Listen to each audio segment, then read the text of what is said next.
It's 8:30. Good morning, I'm Jessica Rouse with Hunter News. At least a quarter of Australian children and adolescents are obese, and the government is looking to change the stats by shaking up physical education classes in schools. The Physical Activity for Everyone program will be trialled at 76 schools, including a couple here in the Hunter, and has already been successful at 10 across the state. The program will encourage schools to put fitness levels in report cards, split up classes into single-sex groups to encourage self-conscious students to get more active, and put more non-competitive sports into class, including yoga and jogging. Firefighters have managed to get the upper hand on the bushfire at Edgeworth thanks to some easing conditions. The blaze burnt through more than 150 hectares of bush near Link Road and Minmai Road, but didn't threaten any properties. Superintendent Josh Turner from New South Wales Fire and Rescue says the fire is being treated as suspicious after being sparked by a car fire on Saturday. This was a reignition from the fire that actually started on the Saturday by a car fire within the bush area. Approximately 20 vehicles all up from both the RFS and Fire Rescue New South Wales were required up to yesterday afternoon to contain this fire and put in the containment lines.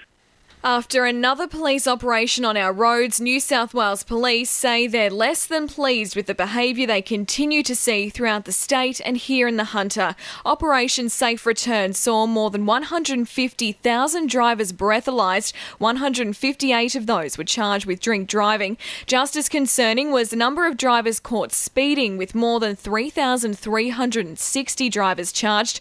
2 lives were lost, including one in the Hunter. A 52-year-old man died at the scene of an accident at Buchanan after the car he was a passenger in hit a tree in the state conservation area. Police are also reminding drivers school zones are back in place today throughout the Hunter, even though not all students go back to school. Negotiations are set to continue between unions and trains management today over pay and working conditions. Trains on the Newcastle and Hunter lines will be working to a normal weekday timetable after planned strike action had to be called off for today. The Fair Work Commission ordered the 24-hour strike action not go ahead and also said it won't be able to for the next 6 weeks.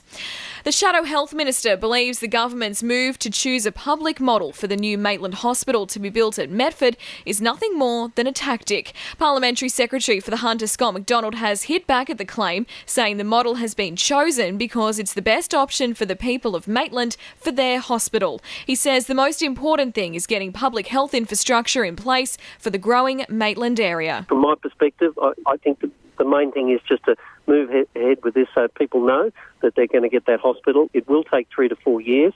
We're determined to make it the best possible health infrastructure and the health services for Maitland and the wider region. And with the Newcastle CBD set to lose even more parking spaces as construction continues in the city, drivers will be on the hunt for a place to park. But Fairfax reports there are places to park if you know where to go, including 200 spaces in a car park in Smith Street, only a 10-minute walk from Honeysuckle. Even better, it's just $6 a day, and lately there's only been about a dozen cars parked there on a weekday. Sport for our sponsor, PRD Nationwide East Maitland. The Jets W League side have qualified for their first final series in 11 years after downing Canberra United 5-1 yesterday. The win moved the side into third spot on the ladder, 4 points above Canberra in fifth, with 1 game remaining in the regular season. It's the first season the side came under control of an A-League owner, Martin Lee, and the side says they are delighted to reward the owner and CEO's faith in the squad. Meanwhile, the Jets Youth League side fell to their second defeat of the season, going down 3-0 to the Western Sydney Wanderers. The result left the squad in third spot behind Western Sydney, and Sydney with 3 wins from 8 matches. The youth side will begin preparations for their upcoming NPL season. And Charlestown has climbed up to third spot on the Newcastle cricket ladder after downing Newcastle City by 2 wickets. The result pushed Charlestown up to third, level with Newcastle City with 3 rounds remaining in the regular season. Only West and Merriweather sit above the side in the semi-final spots. And Toronto proved too good for Stockton, winning by 2 wickets, and Cardiff outlasted Belmont, winning by 29 runs. And the winning numbers in Saturday Lotto are 4, 7, 11, 32, 40 and 1, and the supplementaries are 26 and 29. 2NURFM news time is 25 to 9.